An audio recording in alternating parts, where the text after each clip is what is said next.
Welcome back to Circus and Circuit. I'm your host Kate Faronda, and I'm so happy to continue discussing global trade on this beautiful sunny last day of February. And by the way, it's not only the last day of the shortest month of the year, but also the last day of winter. Spring is right here. In the previous episode, we were talking about the trade routes that shape the world. And today we advance our discourse on international trade and talk about something very essential but often overlooked: the humble shipping container. Think about this. Almost 90% of everything we buy has traveled in a container at some point. And yet, despite this brilliant innovation, we still see chaos, shipping delays, supply chain disruption, and empty store shelves. So today, I am exploring three things: how containerization reformed trade, why global shipping still breaks down, and how AI is transforming the future of logistics.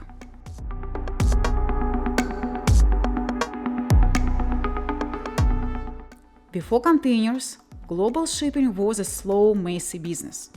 Imagine workers manually loading sacks, barrels, and crates into ships, one by one.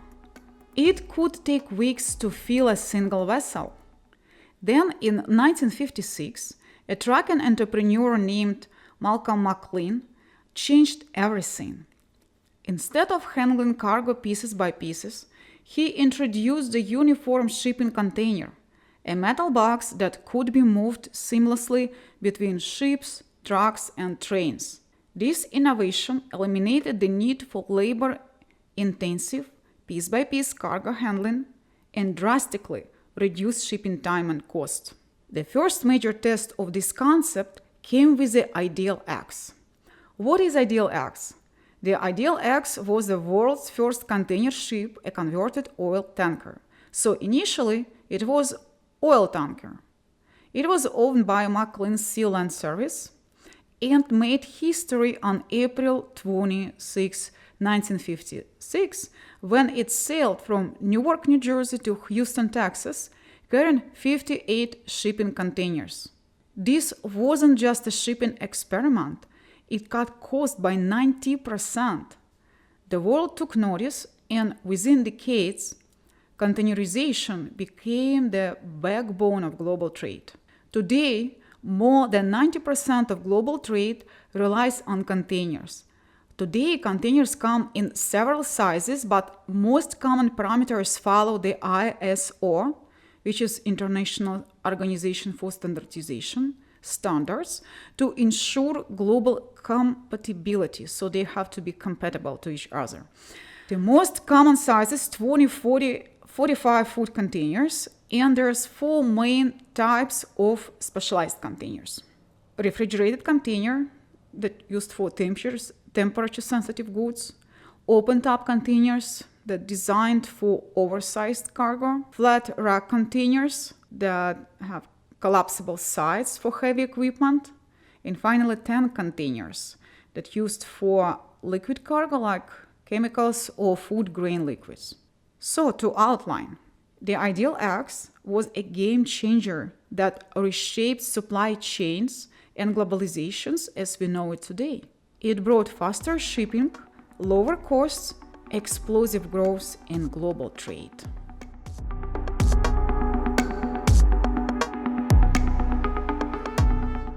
Fast forward to today, and mega ships carry up to 24,000 containers at a time. The largest of them, like Ever Ace, are longer than the Empire State Building lying on its side. But with scale comes complexity. A single delay can ripple through the supply chain, impacting businesses and consumers worldwide. Let's quickly recall last episode and talk about the Suez Canal blockage that happened in 2021. Remember the Ever Given? One wrong turn and 12% of global trade was paralyzed. For 6 days, this one ship cost the world economy $10 billion per day in trade losses. This wasn't just a freak accident, it was a wake-up call about how fragile global logistics can be.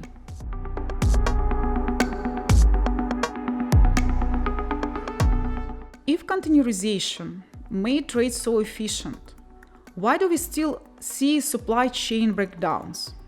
The answer is simple: vulnerabilities built into the system.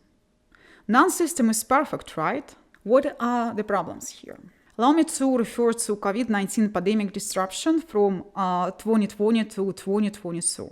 Factories were shut down, ports were clogged with containers, shipping rates skyrocketed by 500%. And I could not hold myself from smiling here and recalling the greatest issue of that time, at the start of the COVID-19 pandemic in early 2020. Toilet paper shortage. Does anyone remember long lines of people in Costco and other superstores across the country? People created a lot of memes and jokes about it, but it wasn't funny at all. Images of empty stores and panic buying spread across the world, fueling fears of major shortage.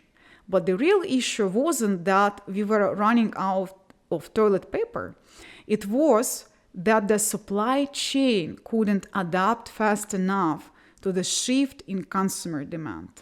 Another example of system vulnerability is port congestion and labor shortage. For example, in 2021, the Port of Los Angeles had over 100 ships waiting to unload. It was a total mess. So what went wrong? Well, a perfect storm of problems hit all at once. People were shopping online like crazy after the pandemic, and that meant a flood of imports. But there weren't enough workers to unload everything, truck drivers to move it, or warehouse spaces to store it. Basically, what we had shortage of workers, shortage of storage, shortage of truck drivers. On top of that, shipping companies were dealing with global supply chain chaos. Remember, factories shutting down, containers stuck in the wrong places, and delays piling up. And results?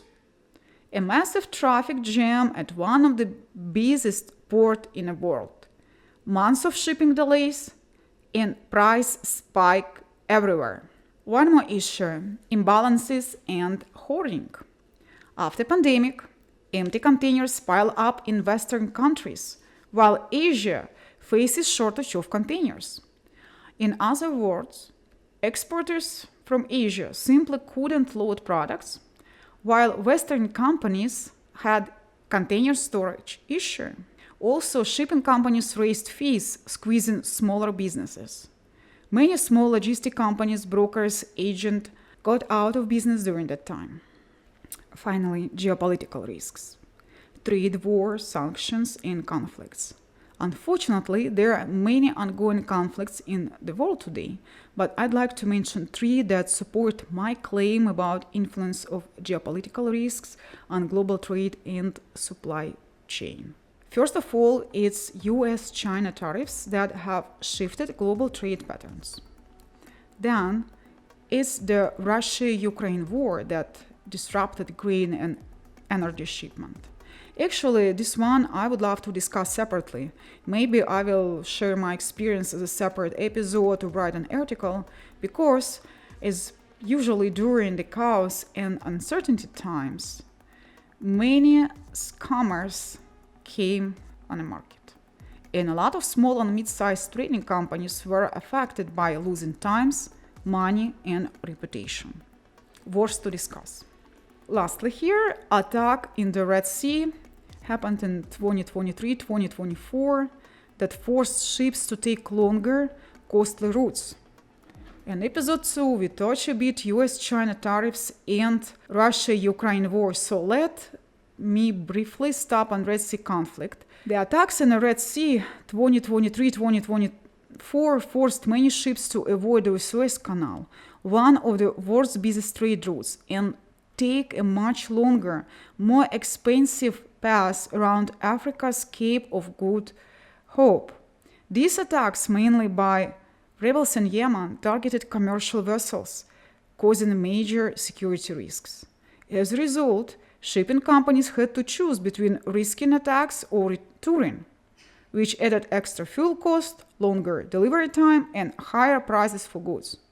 This obstruction affected global supply chain, increased shipping costs, and contributed to inflation.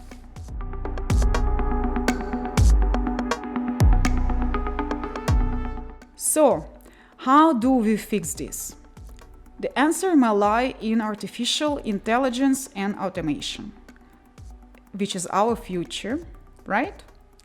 I would like to highlight 4 main directions that shape the future of delivery and logistics, and as a result, global trade.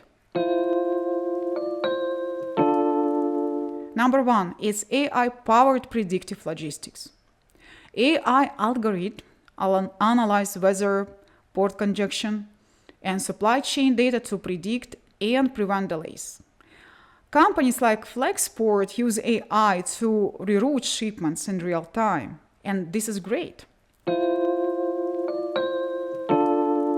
Number 2, smart ports and automated terminals. Ports in Singapore, Rotterdam, and Shanghai start using AI-driven robots, cranes, and self-driving trucks to move containers efficiently. So it reduces human errors and speeds up loading and unloading. Number 3, blockchain for supply chain transparency.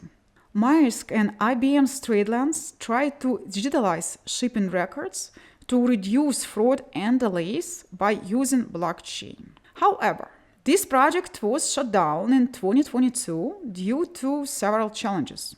Many industry players were reluctant to adopt a shared platform controlled by a major shipping company, limiting its reach.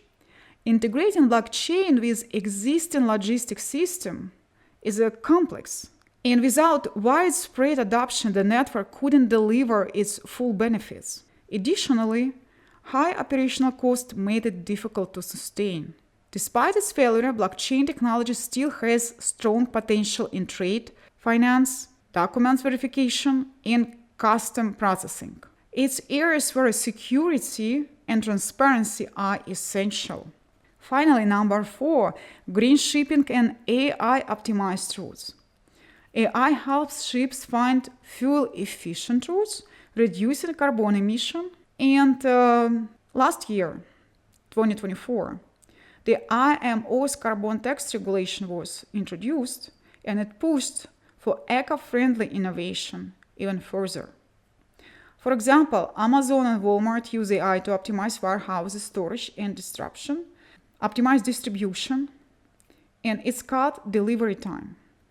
Also, if we will talk about major shipping companies like Hapag-Lloyd, they use AI-driven fleet management that reduce fuel cost and improve efficiency. We will talk more about AI technologies and discuss more details in future upcoming episodes, because I think it's important to understand how our world is changing, how supply chain is changing, how global trade is changing. And we would like to be part of this change. We would like to understand it and participate in it. So stay tuned and stay listening future episodes. We have come a long way from the days of manual cargo loading to AI-driven logistics.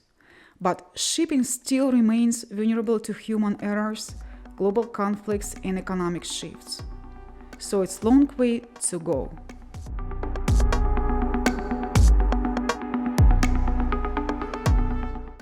In next episode, we are looking at commodity market, how raw materials like oil, coffee, and gold shapes economies and politics. And we will be talking about secret life of a commodity trader. Don't miss it.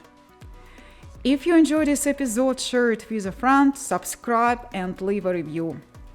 Big things ahead.